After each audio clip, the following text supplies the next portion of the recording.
Olá! Oitavo ano do ensino fundamental do Centro Educacional André Luiz.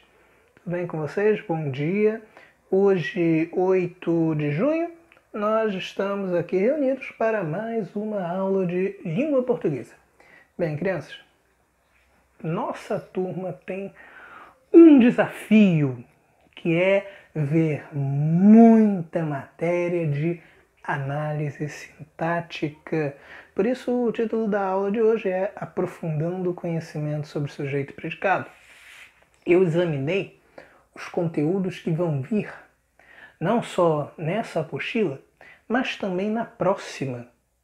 E aí, eu decidi fazer uma grande lista de exercícios e usar as duas próximas semanas para que nós possamos aprender o máximo de conteúdos possíveis, para que nós possamos fixar esse conhecimento que é muito importante. Então, você vai receber lá no WhatsApp, você vai receber pela plataforma uma lista de exercícios. Essa lista de exercícios, ela vai servir para a aula de hoje, para a aula de quarta-feira e para as aulas da semana que vem, todas. Então, eu preciso muito que você se comprometa comigo. Fala com a sua mãe, com seu pai, sua tia, seu tio, seu avô, seu primo, seu sobrinho. Fala para alguém te ajudar se você tiver dificuldade para se comprometer comigo. Anota no seu celular, coloca um despertador para estudar, porque é muito importante, oitavo ano. Muita gente não acredita no que eu vou falar agora, mas quando os alunos chegam no nono ano, no primeiro ano do ensino médio, no segundo ano do ensino médio, no terceiro ano do ensino médio, eles estudam a mesma coisa, só que um pouquinho mais aprofundada, que já estudaram no sexto, no sétimo e no oitavo ano. Se o aluno não aprende bem no sexto, sétimo e oitavo, ele vai ter bastante dificuldade lá na frente. Então já pensou se a gente conseguisse aprender bem esses conteúdos?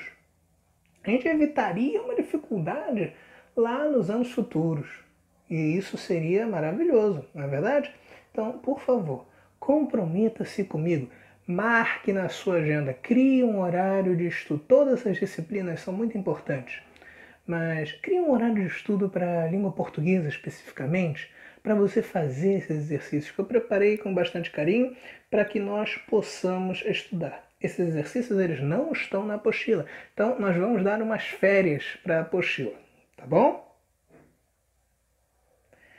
Primeiro, sujeito e predicado. Vai ser uma revisão com aprofundamento. Revisão e aprofundamento.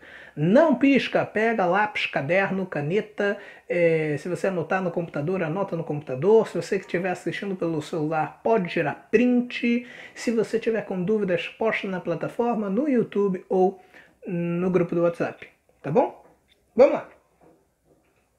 Gente, sujeito e predicado.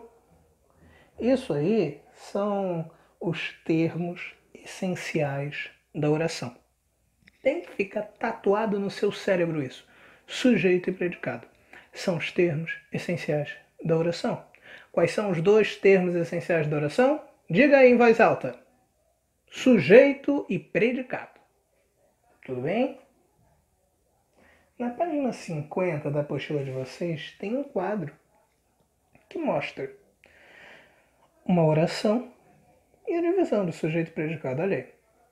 Embalagens vazias pesam pouco. Aí tem o sujeito, embalagens vazias, e o predicado, pesam pouco.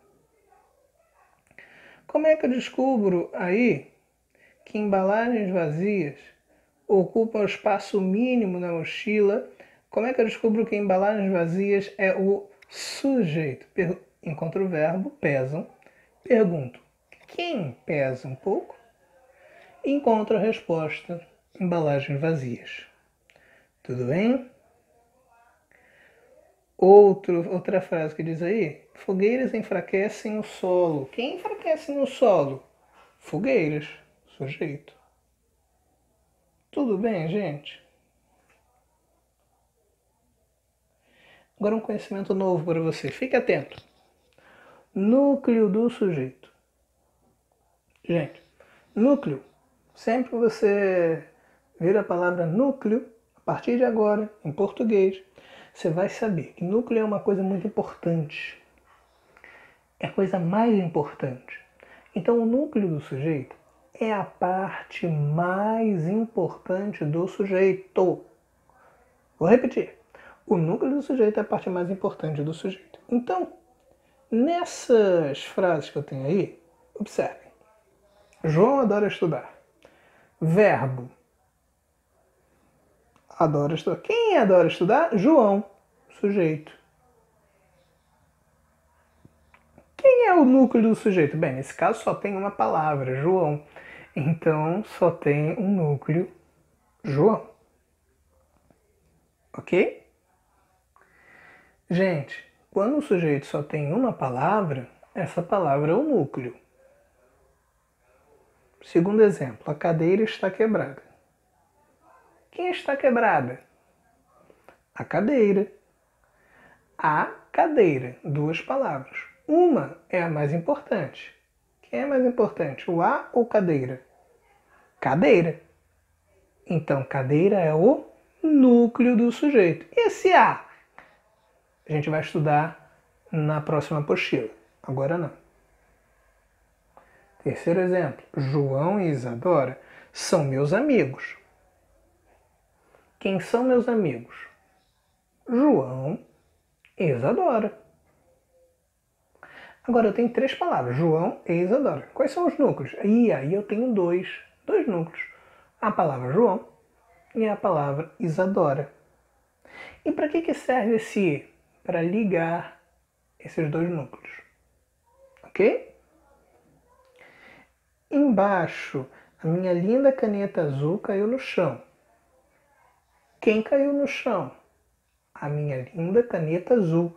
Gente, esse sujeito grandão, a minha linda caneta azul, 5 palavras.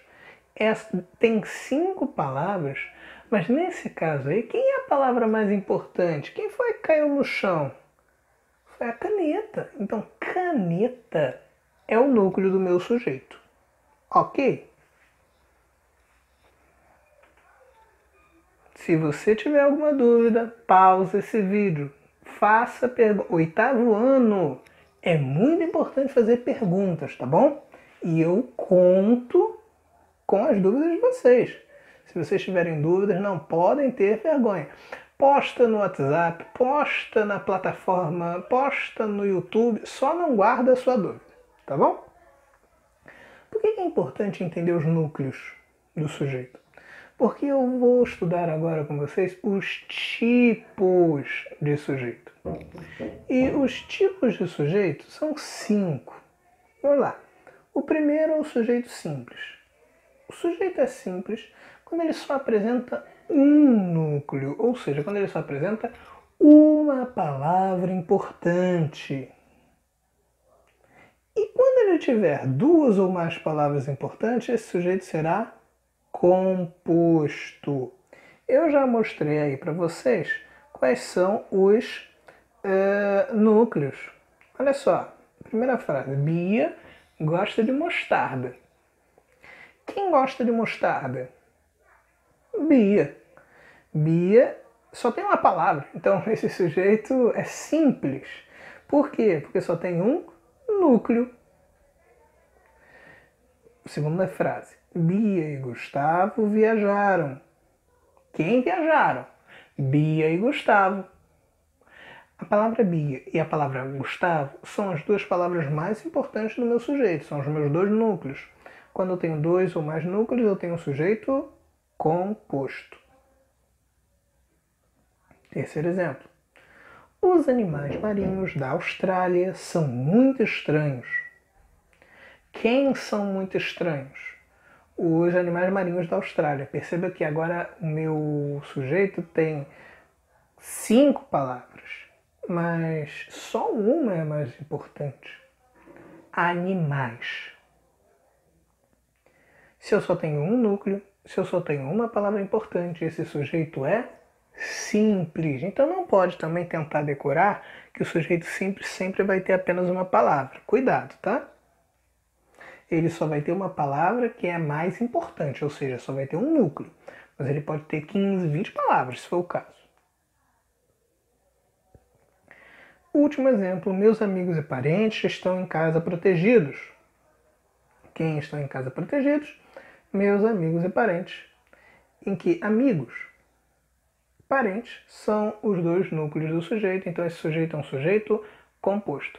Gente, fazendo anotações, tá? Tô olhando vocês, hein?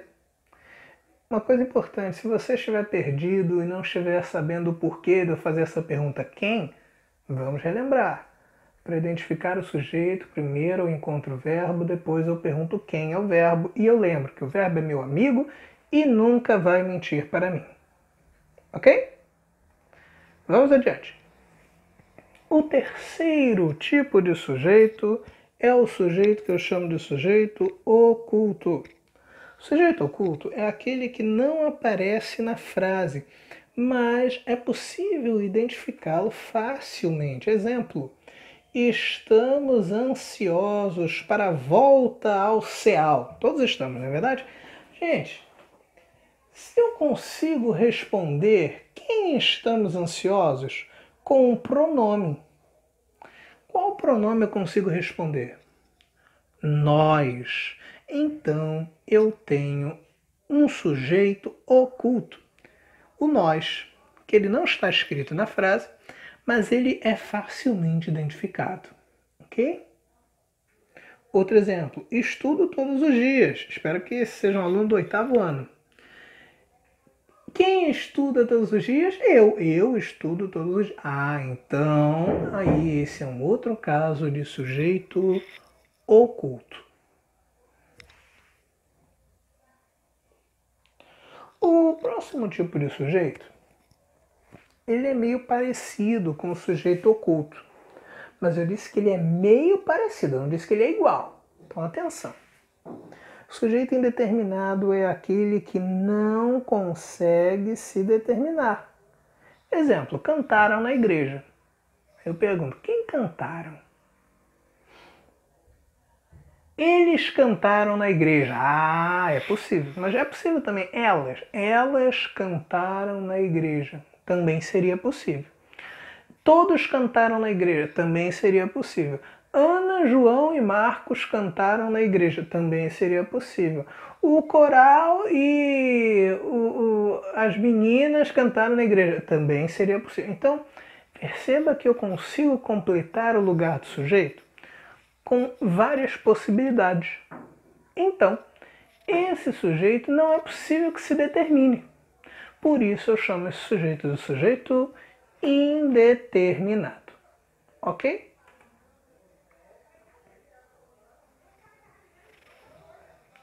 O quinto e último tipo de sujeito, ele é chamado de sujeito inexistente, é um nome antigo dele. Na modernidade a gente chama de oração sem sujeito, pode ser chamado também de OSS. E aí, quando é que eu tenho uma oração sem sujeito, hein? Quando os verbos expressam fenômenos da natureza. Por exemplo, choveu muito ontem à noite. Você pode fazer uma pesquisa se você quiser. Vai aí na sua casa, com quem você mora, e pergunta, ô mãe, ô pai, ô tia, ô vô, ô vó, ô Dindo, ô Dinda, você já choveu? Tava lá um dia, assim, de repente, do nada, não posso sair hoje que eu tô chovendo. Não, provavelmente vai responder que não. Né? Ninguém chove. Né? Isso não acontece com as pessoas.